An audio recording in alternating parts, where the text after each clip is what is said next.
ये सिर्फ एक कहानी नहीं है, इसे आप एक कबूलनामा समझिए। एक ऐसा कबूलनामा जो हर रात ठीक उसी एक ही वक्त पर दोहराया जाता है। तो मेरी एक सलाह है, इस कहानी को सुनते समय अपना दरवाजा बंद कर लीजिए, क्योंकि पता है, कुछ अपराध वो कभी खत्म नहीं होते, वो तो बस अपने अगले शिकार का इंतजार करते हैं। कहानी शुरू होती है एक सुनसान पुलिस स्टेशन से। इंस्पेक्टर देव रात के अंधेरे में बिल्कुल अकेला बैठा था।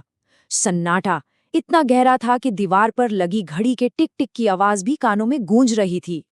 और फिर घड़ी की सुइयां आकर रुकी ठीक 2:22 पर, मानो वक्त भी वहीं थम गया हो। देव की केबिल पर पुरानी, धूल से भरी फाइलों का एक ढेर लगा था। हर फाइल के अंदर न जाने कितने राज दफन थे। और हाँ, कुछ पीली पड़ चुकी तस्वीरें भी थी, जो चुप रहकर भी बहुत कुछ कह जाती थी। लेकिन उन सब फाइलों में से एक फाइल ऐसी थी जो बार बार देव का ध्यान खींच रही थी। फाइल के ऊपर लिखा था अनसुलझी हत्या। मृतक का नाम था राहुल मेहरा और ये केस था आज से ठीक 12 साल पुराना। देव ने जरा कांपते हुए हाथों से उस फाइल को खोला। अंदर पहली तस्वीर एक खाली, वीरान से कमरे की थी।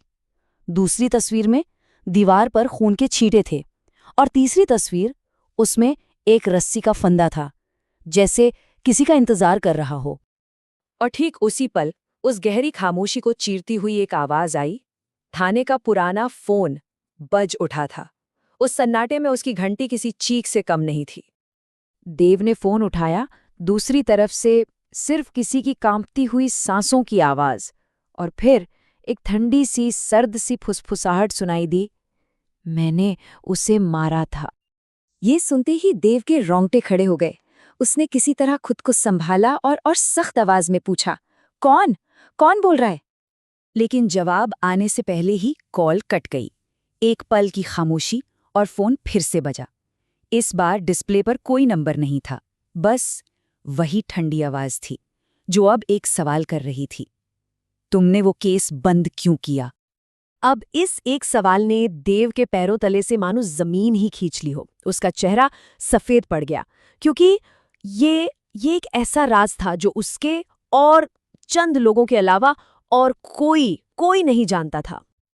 डर और घबराहट के बीच देव ने फिर से उन्हीं कांपते हाथों से उस फाइल को खोला। शायद वो कोई जवाब ढूंढ रहा था। जैसे ही उसने फाइल खोली, एक तस्वीर फिसलकर नीचे गिर गई। तस्वीर उसी क्राइम सीन की थी, लेकिन अब उसमें कुछ अलग था। दीवार पर खून से एक नया वाक्य लिखा हुआ था, तुम भी वहीं थे। और ये पढ़ते ही देव की आंखों के सामने 12 साल पुराना वो दिन आ गया। वो तब एक नौजवान इंस्पेक्टर था, और ऊपर से दबाव इतना ज्यादा था कि उसे सच को उसी फाइल में दफनाकर केस को हमेशा के लिए बंद करना पड़ा था। तभी फोन एक बार फिर बजा, लेकिन इस बार घंटी की आवाज फोन से नहीं, बल्कि स्टेशन के अंदर से, ठीक देव के पीछे से आ रही थी। और फिर अचानक एक जोरदार धमाका हुआ। थाने का वो भारी भरकम दरवाजा अपने आप बंद हो गया। लाइटें तेजी से जलने बुझने लगीं और कमरा परछाइयों के एक अजीब से खेल में डूब गया। अंधेरे और रोशनी के उस खेल के बीच देव के ठीक सामने एक साया धीरे धीरे उभरने लगा। वही चेहरा, राहुल मेहरा, और उसकी गर्दन पर रस्सी का वो निशान आज भी साफ दिख रहा था। देव ये देखकर अपने घुटनों पर गिर पड़ा। वो रोते हुए बस इतना ही कह पाया, मैं डर गया था, मुझ पर बहुत दबाव था। राहुल के साये के चेहरे पर एक मुस्कान आई, एक दर्द भरी मुस्कान, और वो बोला, मैं जानता हूं, और इसीलिए मैं हर रात तुम्हें ये याद दिलाने आता हूं। और इसके बाद सब कुछ शांत हो गया, बिल्कुल खामोश। अगली सुबह जब बाकी पुलिस वाले स्टेशन पहुंचे, तो उन्होंने जो मंजर देखा वो शायद वो जिंदगी भर नहीं भूल पाएंगे।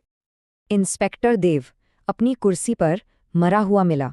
ऑफिशियल रिपोर्ट में मौत की वजह हार्ट अटैक बताई गई, और हमेशा की तरह केस बंद कर दिया गया।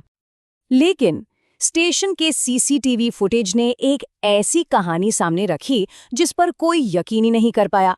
फुटेज में ठीक 2:22 पर इंस्पेक्टर देव हवा में किसी से बात कर रहा था और सबसे अजीब बात, उसके पीछे की दीवार पर एक नया वाक्य अपने आप उभर आया था।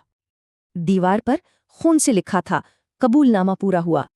शायद इसलिए क्योंकि कुछ अपराध ऐसे होते हैं जिनकी सजा कानून की किताबें नहीं बल्कि यादें देती हैं।